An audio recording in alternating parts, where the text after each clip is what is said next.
सामने एक और दरवाजा था जिस पर पुराने जमाने का एक जर्जर पर्दा लटका हुआ था। अचानक पर्दे के पीछे कुछ हरकत हुई और तभी एक भारी भरकम महिला दौड़ती हुई आई और आते ही उसने मेरे बाल नोचने की कोशिश की, मेरी ड्रेस खींच दी।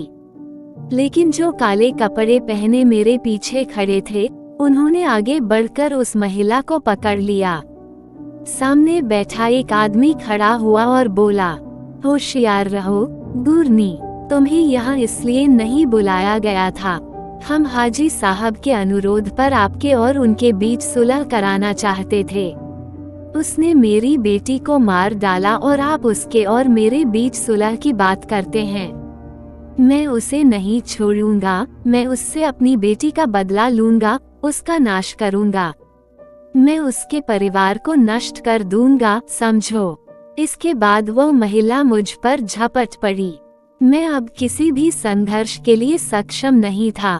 मैं चुपचाप बैठा पूरे माहौल को फटी फटी निगाहों से देख रहा था। मुझे ऐसा लगा जैसे मैं परास्त हो गया हूँ। महिला ने मुझ पर कई बार हमला करने की कोशिश की, लेकिन यहाँ मौजूद लोगों ने उसे कामयाब नहीं होने दिया। देखिए, जो हुआ है वो धोखे से हुआ है। हाजी यही कहते हैं। हाजी साहब ने आपको दिलासा देने को कहा है। इसे मुझे दे दो, अपना न्याय अपने पास रखो। इसका फैसला मैं खुद करूंगा और हाजी साहब तुझे छोड़ देंगे। हाजी साहब से तुम डरते हो, मैं किसी से नहीं डरता, मैं किसी पर भरोसा नहीं करता। देखिए, हाजी साहब से हमारी बातचीत हो रही है। वे जो फैसला देते हैं उसका सम्मान करना होता है। मैंने कहा, नहीं, मैं किसी का फैसला नहीं मानता। मेरी बेटी इस दुनिया से चली गई है, मैं उससे बदला लूंगा, मैं उसे नहीं छोड़ूंगा। महिला ने फिर लंबी छलांग लगाई और पूरी ताकत से मुझे मारा।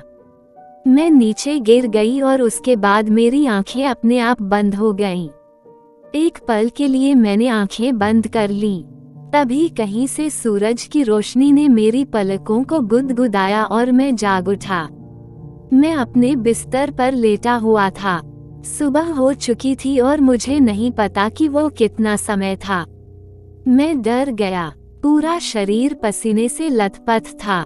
मैंने जोर से पढ़ा, क्या भयानक सपना। जाहिर है कि यह सपना यहाँ जो हो रहा था उसका एक हिस्सा था। कई बार लाहौल सुनाने के बाद मेरी नज़र सरफराज भाई की मुसहरी पर पड़ी और वे अपनी मुसहरी पर मौजूद नहीं थे। मैं चौंक गया और उठकर टेबल पर पैर लटकाकर बैठ गया। मैं गहरी सांस ले रहा था और मेरा दिल तेजी से धड़क रहा था। कुछ पल ऐसे ही बीत गए। तभी दरवाजे पर दस्तक हुई। यह सरफराज भाई थे जो अंदर आए। मुझे बैठा देख वह धीरे से मुस्कुराया और बोला, उठ गया? हाँ भैया, मैं तो जाग गया हूँ, पर तुम कहाँ गए थे? मैं ठीक से सो नहीं सका। पहले तो मैं गहरी नींद में सो गया, लेकिन कुछ घंटों के बाद मेरी आंखें खुल गईं। आप बिस्तर पर नहीं थे। आप कहाँ गए थे? मैं कहीं नहीं गया, मैंने कहा और सरफराज भाई मेरी तरफ सार्थक निगाहों से देखने लगे। उन्होंने फिर पूछा कि कहाँ गए थे? तुम मुझसे कभी झूठ नहीं बोलते। मुझे बताओ भाई, मैं कहीं नहीं गया। मुझे नहीं पता कि तुम मुझसे क्यों छुपा रहे हो। छैला, मैं भी तुम्हारा दोस्त हूँ। यह बात मैं पूरे होश हवास में कह रहा हूँ कि जब मेरी नींद खुली तो आप कमरे में अपने बिस्तर पर नहीं थे। मैं आपको कमरे में न पाकर चिंतित था। मैं यहाँ से चला गया और मामा के कमरे की ओर चला गया। हीरा और सुल्ताना के कमरे में भी गया। वे दोनों अपने कमरे में सो रहे थे। ताया अबू भी सो रहा था। मैं रात में आधा घंटा गलियारों में घूमता रहा। वापस आए तब भी आप अपनी मशरी पर मौजूद नहीं थे।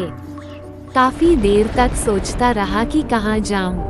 फिर जब उजाला हुआ तो मैंने आपको अपने बिस्तर पर देखा और मैं मामा के कमरे में चला गया। वे लोग जाग गए हैं।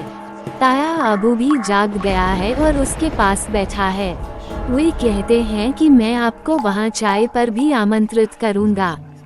सरफराज भाई ने कहा कि मैं मुसहरी में मौजूद नहीं था, तो क्या मैं वास्तव में उन काले लोगों द्वारा छीन लिया गया था?